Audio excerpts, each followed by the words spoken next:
As we continue our discussions with candidates that are running for local offices within Central Illinois, today in the race for mayor of Pekin is the incumbent, Mayor John Mccabe. Thank you so much for being here this morning. Well, thank you for inviting me.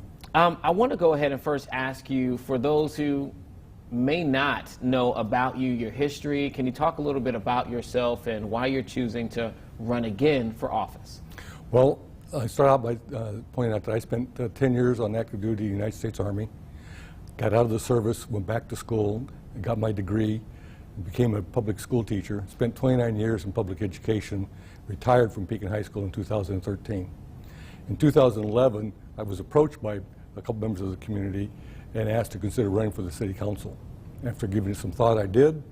I eventually would become a member of the city council, and after serving on the council for 4 years, I was asked if I would consider running for mayor. And so I thought, okay, let's do that. And my reasons for doing so is because I've always felt that you need to give back to your community. I felt that I had the knowledge and the experience. I've been a resident of the city of Pekin for 30 years now, and I thought I could make a positive contribution to help the city of Pekin continue to move forward.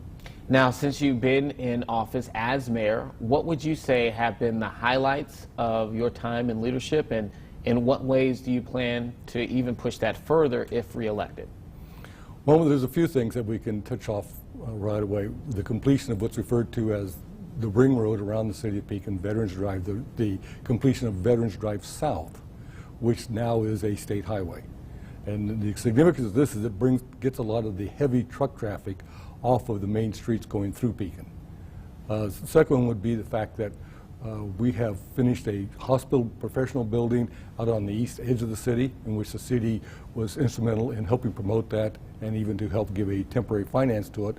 The hospital has since repaid the city in full with regards to their efforts to help put that particular project together. We've also done some things with regards to economic development.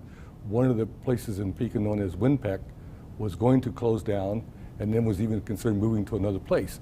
Working with the city staff, particularly our economic development and our city manager, we were able to put a package together that convinced people from Mccabe not to leave town. And I'm sorry, not Mccabe, Mccabe. And they reopened, and they not only reopened, but they're adding some additional full-time positions to their facility, and we're hoping to see that they would expand even more. The other thing is our continued operation and partnership with ICC.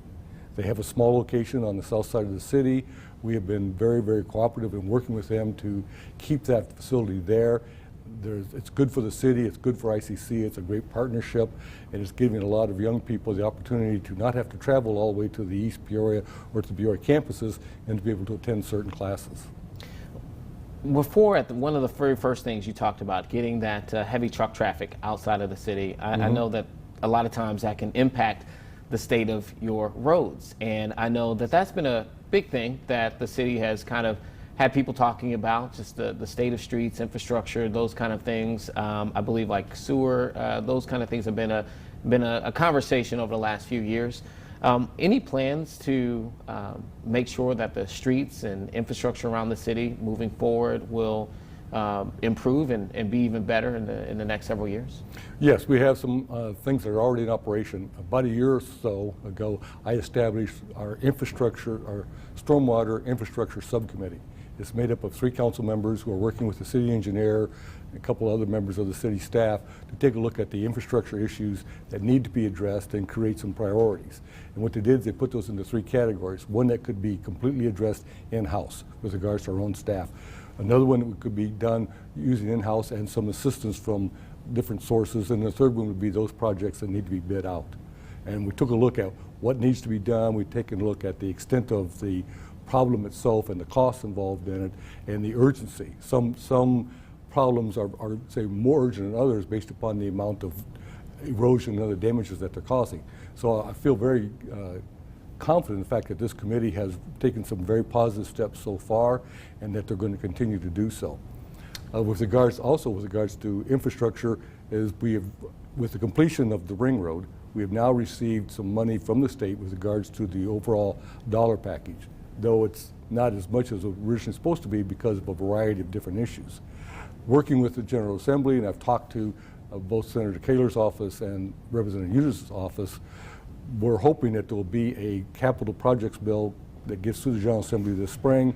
The City of Pekin is looking for some significant assistance there to work primarily, not exclusively, but primarily on Court Street, which used to be Route 9 and is the main artery through the city. And as far as infrastructure goes road-wise, every community is facing that, and they always do, especially this time of year. This is when all of a sudden all the potholes seem to just pop up, and we're working diligently to try to fill them. But of course, with the type of weather we're facing this spring, it becomes really aggravating because sometimes you have to go back and do it again because of the climate, and we, of course, don't have any control over that. If reelected, what are your top commitments within leadership that you would really try to nail down as mayor of Pekin? Well, we've got basically three things we have to look at. One, of course, is economic development. And economic development is always important to any city. We have a new economic development director who has a proven track record. He's working very closely with the city manager. I've had some discussions with them already with regards to some of the things that we are addressing. And I think this is going to be something that's going to make a real positive difference to our community. Something I should have mentioned earlier is the downtown TIF district.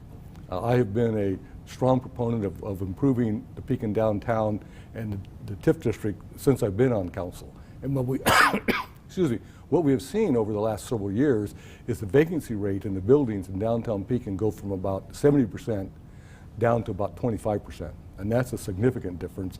And we see a lot of more pedestrian traffic in the downtown area. I get a lot of comments from people with regards to how much more traffic there is. The tax dollars are being generated. I go into some of the establishments that have been established downtown over the last few years and talk to some of the customers in there, and it's really great to see that about 30 to 40% of these customers are coming from across the river. So it's not just Pekin residents, though they're there, but there's people from the outside areas that are coming into that as well. We want to continue with that work in the downtown TIF district because downtowns in a lot of cities have gone through a couple of very odd stages where they were thriving, and then they became almost ghost towns, and now some of them, including Pekin, are picking back up again. And so we need to do this because this is something that really brings people into our community. And then, of course, the infrastructure again. It is vitally important. We need to keep looking at all of our infrastructure issues and addressing them as best we can. And of course, we have to take a look at our financial obligations as well and try to remember that we need to be prudent of our finances, which of course brings us to one other big issue, which you're probably going to bring up, and that is our pension obligations. That actually was literally my next question. I know your opponent has listed that as his number one issue for what he wants to address if he were to be elected. I did want to ask your take on pension. He says it should be the number one priority. Where do you rank that on the list, and what needs to be done to kind of address that, since most municipalities know that that time is coming where that has to be addressed as well? Correct. I find it tough to try to take these three or four very big issues and say that one is more important than the other. We have to do a good job of trying to juggle what is the most essential things to the city and how to go about addressing them and when to address them. With regards to our pension obligations, as you just said, a number of cities are faced with these almost monumental task. We do have a significant pension obligation, but we are working diligently to fulfill that. In fact, for the last several years, I think starting in 2011, but it could have been sooner, we have been paying into both the police and the fire pensions not only the 100% of our obligation, but 103% and 105%. Now, that's not going to just wipe things out, but it is going to assist us. Then we take a look at what's going on in Springfield. There are presently 7 different bills in the General Assembly dealing with pension obligations. One of those is to take a look at the more than 650 separate pension obligations of municipalities, bringing them together for the purpose of better administrative control, reducing costs to the local communities, and helping to better direct the finances. Also, of course, you're going to create a bigger pool, therefore you're going to have a better chance for investment. Another one of the bills deals with the actual target issues, and that is presently the General Assembly says that the municipalities need to be at 90% of their pension obligations by the year 2040. There are 2 bills in the General Assembly presently that are going to reduce that from 90% to 80%, and extend that from the year 2040 to the year 2050. Now, I have been in contact with both Senator Kaler and Representative Eunice's office. Representative Eunice's office tells me that in the House, that those bills have gone through the Pension Committee. They've been turned to rules, and I believe they said they went back to the Pension Committee again. And the chief sponsor of those bills is Ryan Spain, representative from Peoria. And Senator Kaler said that, yes, these are important issues that are being addressed, but he also stated that the governor has some other priorities that he's addressing first.